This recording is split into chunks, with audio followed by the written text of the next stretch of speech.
Episode 2. Anak yang tidak dimiliki desa. Kabut pagi turun perlahan di dusun itu, menggantung rendah di atas pematang sawah dan menempel pada atap-atap bambu yang mulai lapuk. Ayam berkokok, namun suaranya terdengar jauh, seolah enggan mendekat ke gubuk kecil yang kini sunyi tanpa nyawa. Sangkala berdiri di depan gundukan tanah merah yang masih basah. Di sanalah ibunya berbaring, menyatu dengan bumi yang selama ini mereka injak tanpa pernah benar-benar memiliki apapun. Tidak ada tangisan. Air matanya telah habis semalam, terserap ke tanah bersama doa-doa yang tidak pernah dijawab. Ia masih terlalu kecil untuk memahami kematian, tetapi cukup dewasa untuk merasakan kehilangan. "Sudah selesai?" tanya seorang lelaki desa dengan suara datar. Sangkala mengangguk pelan. "Kalau begitu, ikut aku. Kau tidak bisa tinggal di sini sendirian." Anak itu tidak menjawab. Ia menoleh sekali lagi ke tanah merah itu, lalu mengikuti langkah lelaki tersebut tanpa kata.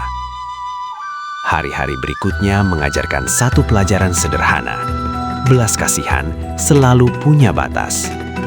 Awalnya Sangkala diterima di rumah seorang kerabat jauh, seorang perempuan dengan 3 anak yang matanya selalu waspada. Ia diberi makan, diberi tempat tidur di dekat dapur, dan disuruh membantu pekerjaan ringan. Namun, bisikan mulai beredar. "Sejak anak itu datang, ayamku mati 2, kata seorang tetangga. "Hujan tidak turun 3 hari ini," sahut yang lain. "Namanya saja Sangkala," gumam seseorang. "Apalagi yang kita harapkan?" Sangkala mendengar semuanya. Ia tidak membela diri. Ia belajar diam karena dia membuatnya bertahan lebih lama. Suatu sore, ketika matahari condong ke barat, perempuan itu memanggilnya.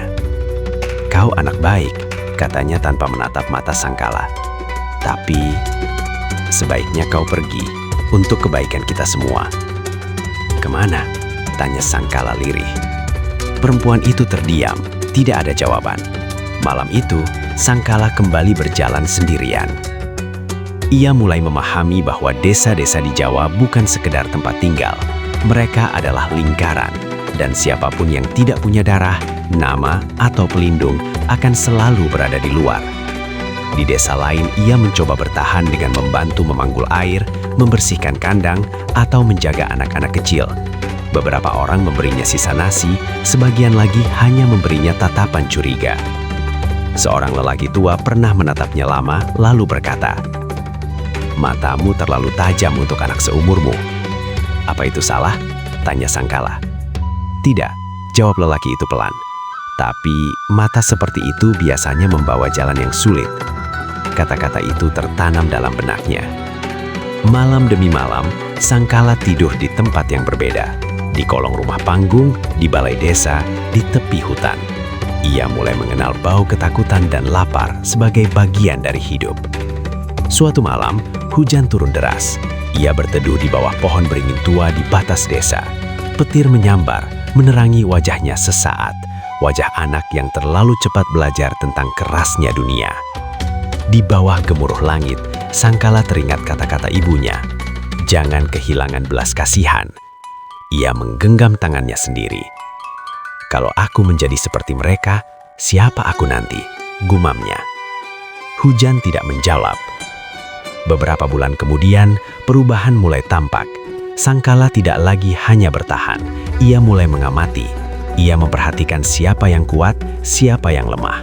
Ia belajar bahwa kata-kata bisa lebih tajam dari pukulan, dan kesunyian bisa menjadi pelindung. Ia belajar kapan harus tunduk dan kapan harus pergi sebelum terlambat. Di sebuah pasar kecil, ia melihat seorang anak sebaya dipukul karena mencuri pisang. Kerumunan hanya menonton. Sangkala melangkah maju tanpa berpikir. Ia mengambil pisang lain dari lapak dan melemparkannya ke tanah. "Aku juga mencuri," katanya datar. Cambukan melandak di punggungnya. Ia menggigit bibir, tidak berteriak. Saat malam tiba, punggungnya perih, tetapi di dadanya tumbuh sesuatu yang asing. Bukan keberanian, bukan pula kebodohan. Sebuah kesadaran bahwa rasa sakit bisa ditahan, tetapi kehinaan lebih sulit diterima. Di suatu senja di tepi hutan yang sama seperti masa kecilnya, Sangkala duduk memandang matahari tenggelam. Langit berwarna merah dalam, seperti darah yang mengering. Ia sadar, desa tidak akan pernah menjadi rumahnya. Kalau begitu, bisiknya pada angin, aku akan mencari dunia lain. Hutan menyambutnya dengan sunyi. Di sanalah, tanpa disadari Sangkala, masa kanak-kanaknya berakhir. Ia belum menjadi Bokor, belum menjadi Arok, namun ia bukan lagi sekedar anak yang terbuang. Takdir sedang membentuknya, perlahan, tanpa ampun. Dan jauh di tempat lain, api sedang dinyalakan, besi sedang ditempa, dan jalan-jalan tak terlihat mulai saling mendekat.